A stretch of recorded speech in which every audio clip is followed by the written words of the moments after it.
Religion has always had a relationship with horror.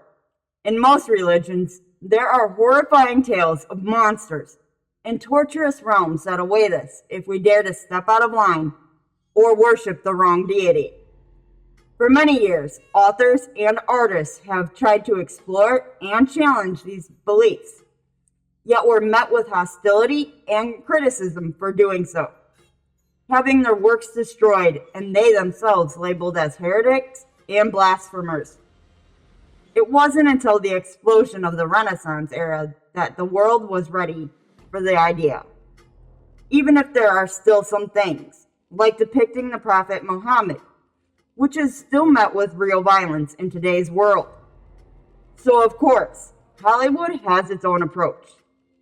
Before we begin, please like, share, and subscribe to our channel. Every new sub helps us achieve our goal and keeps us motivated to create new content. With that being said, I'm your host, Jamie, and here are 10 must-see religious horror films. Number 1. The Prophecy, 1995. The debut film from Gregory Wyden, starring Christopher Walken, Viggo Mortensen, and Eric Stoltz. We have this epic story of a war brewing between the angels. So it starts off with Detective Daggett, who used to be in seminary school, but something just doesn't fit anymore. He lost his faith and in turn became an LAPD detective. He ends up investigating a disturbance, and that's when we realize there's something else at play here. Gabriel comes down to Earth and needs a human to help him out.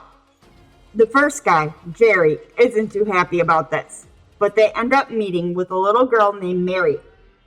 And Gabriel tells her to hold on to something for him. Mary starts to get sick, and then there's a whole thing going down in Chimney Rock, Arizona. But they all end up back at the mine where Gabriel first met Mary, and that's where the battle takes place. Sure, the special effects don't hold up, but the scare factor going on here is so intense. And I love the ending as well. You really don't think it'd go that way, but it did. And I couldn't be happier with it. So head over to Tubi, Pluto TV, Philo, Google Play, Fandango, Apple TV, or Amazon Prime and check it out. Number 2. The Exorcist, 1973. Directed by William Friedkin, this film has left audiences in shambles upon its release. Many viewers had physical reactions to it, stating it looked too real, and had the highest proceeds until it was released. This film even changed ratings, as initially children were allowed to see this. Some people even think there's a curse to this movie, as there were a lot of problems. So, if you haven't seen this, the story is one of possession. Reagan is a 12-year-old girl who lost her mother and ends up with a demon inside her. Well, Father Karras isn't going to let the demon win and starts a war with it, trying to keep Reagan alive at the same time. At one point, she violently pukes on Father Karras, which is absolutely disgusting. But a little secret, it was pea soup. She even gets it so her head does a 360. That part kind of threw me when I first saw it, but I can see where some people would be disturbed by that. Really, the whole story. It's not a soft horror film, as it really does play into people's faith and what we as a society were learning about exorcisms at the time. This has been known to give nightmares, but if you want to see where the franchise started, head over to Sling TV, Google Play, Apple TV, Fandango, and Amazon Prime to check it out. Number 3. Rosemary's Baby. We are talking about the 1968 version, directed by Roman Polanski, starring Mia Farrow. This film received positive reviews from critics and audiences alike, going as far as being nominated for so many awards. But this is not for the faint of heart. The story is about Rosemary and her husband Guy. They just moved to New York and he's an actor. They find an apartment but there's rumors of cannibalism and strange deaths. But they ignore it as she absolutely adores the place. After Guy gets a part in a play, they decide to have a baby. And they have some chocolate dessert that causes Rosemary to pass out, where she then has a dream of being essayed by somebody or something, to which the husband admits to it. She finds out she's pregnant, and then that's when the people in the building get to be more involved. A little too involved, if you ask me. The pregnancy is anything but normal, and what she finds out does play into that fear of the unknown, especially with other religions. So head over to Sling TV, MGM Plus, Paramount Plus, Philo, Apple TV, Roku, Google Play, Amazon Prime, and Fandango to see it for yourself. Hey folks, sorry to interrupt, but we just launched our very own merch store at fatninja.shop. We sell everything from t-shirts, hoodies, mugs, and more, so we would greatly appreciate it if you checked it out. All the proceeds go to our future projects, so it helps us make any kind of movies and short films that we want to make in the future. So if you got time, check out fatninja.shop. Thanks again, and back to the video. Number 4, Frailty. Bill Paxton directed and starred in this film along with Matthew McConaughey. And just wow, this film was awesome, but it is highly underrated. It didn't do too well at the box office, but it has started to gain a following. The movie starts off with McConaughey walking into an FBI office to tell the agent in charge of the God's Hand case he knows who the killer is. That's when we get the flashback to when he was just a kid, and how his dad, played by Paxton, was once a loving, caring father, and just randomly one night comes in and says he needs help killing demons. Well, one of the boys doesn't believe in God or demons, and worries that his dad's mental health has taken a turn for the worse. They start getting people, and the dad has all these visions and can tell when a demon is hiding in plain sight. The other boy also shares these visions and wants to continue to help the dad out. Then, things take another turn as dad is forced to kill an innocent and blames the non-believer's son for that death. I can't spoil much more of this film. You really do need to see it. But there's a twist ending that is unexpected. So check this out on Tubi, Roku, Google Play, Fandango, Amazon Prime, and Apple TV, and let me know what you think. Number 5, Prince of Darkness. John Carpenter has the skill to get into your head and bring out fears you never knew you had. And with this film, it just goes to show that skill. Sure, this may not be his greatest, but it's far from his worst. Yeah, we touch on social commentaries, and this kind of touches on the AIDS problem of the 80s, almost demonstrating that this thing the students are testing is a disease transmitted through fluids. But the plot is interesting. We follow 4 students in LA who are trying to figure out what's going on with this experiment, when somehow a priest is brought in and he immediately feels the evil. The experiment is showing that it's actually alive, and we're left to question quite frequently if science is better than faith, or the other way around. And to be honest, the creepiest part to me is Alice Cooper as this zombie-like person. Just him being there ups the creep factor for me. But this is a Carpenter film, so expect it to have all the bells and whistles. And the cinematography is awesome, and just has this brilliant score to make certain scenes better. Anyway, you can find this on Google Play, Amazon Prime, Fandango, and Apple TV. And let me know what you think. Number 6, Midsummer. Ari Aster directs this project to life, and it's different. I will tell you, it is slow-paced, and there's not a lot of character build-up, even downplaying what happened to cause such grief with Danny, played by Florence Pugh.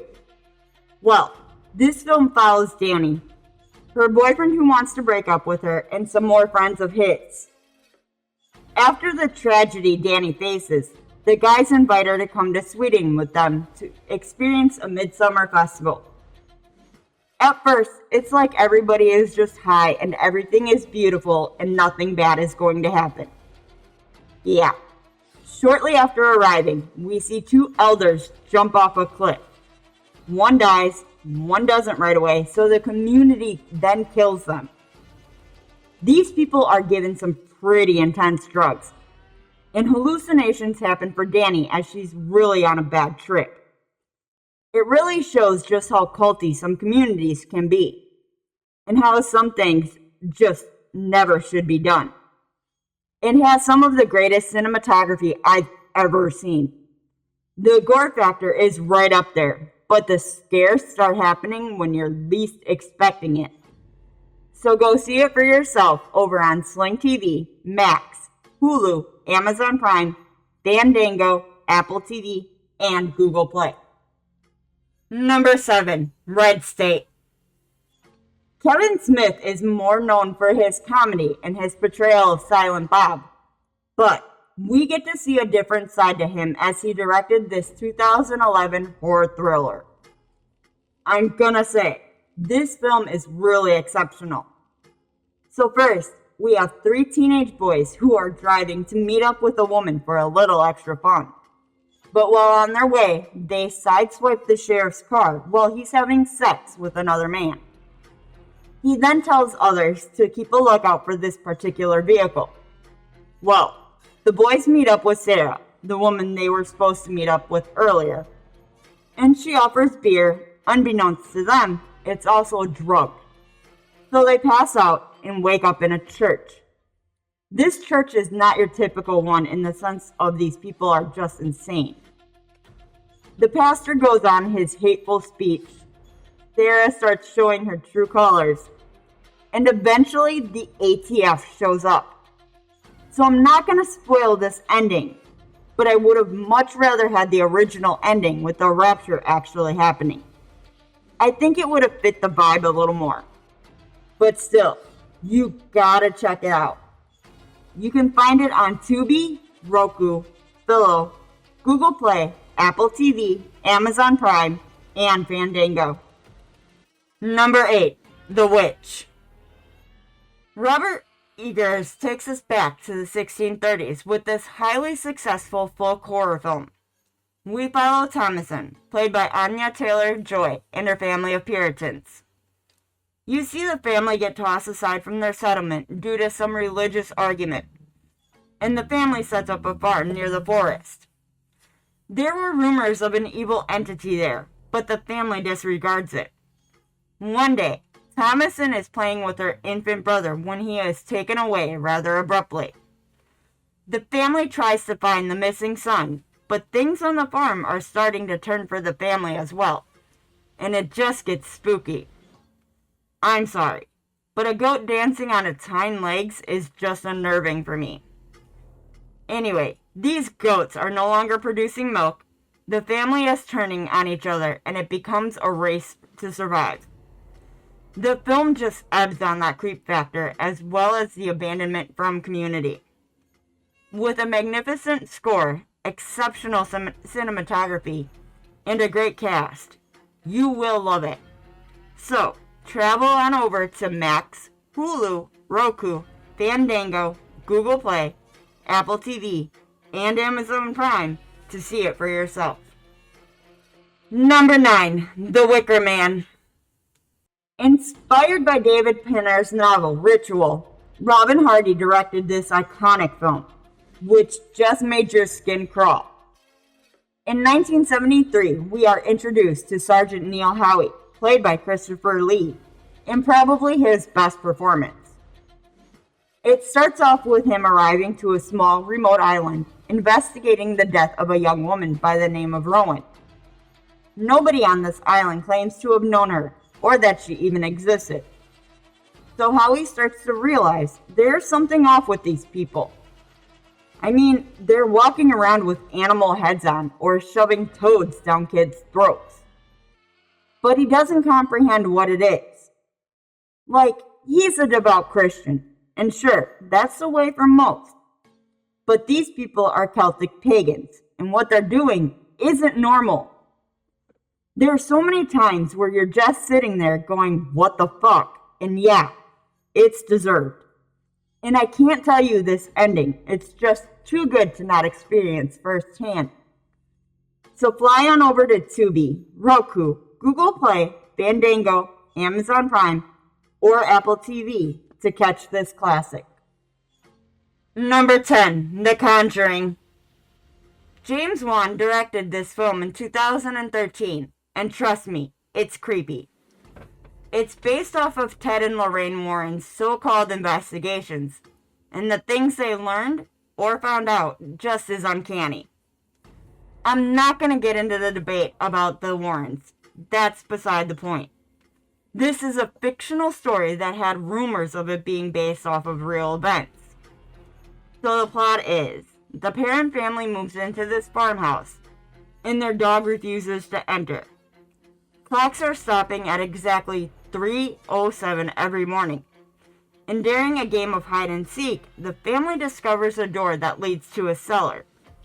That's when things amp up, and the Warrens are called in. The dog is found dead before the Warrens get there, and the family is rightfully terrified as things are happening, and they have no idea why. So Lorraine tells them that this spirit has attached to the family, and even if they leave, they won't get rid of it. Well, let's amp it up a little more with possession, and possibly the death of the Warrens' daughter, Judy. The whole franchise of the Warrens' case files is enough to scare anybody, and there is something for everybody, whether it be possession of a human, doll, or music box. So you need to check it out over on Max, Hulu, Google Play, Fandango, Apple TV, or Amazon Prime.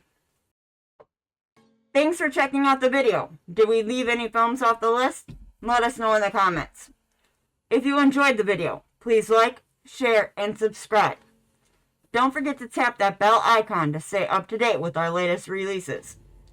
You can reach out to us on Twitter or X at StudiosFat, or chat with us on Discord, linked below.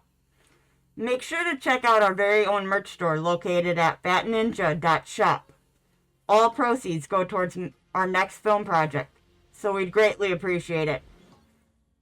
I've been your host, Jamie. Thanks again, and take care.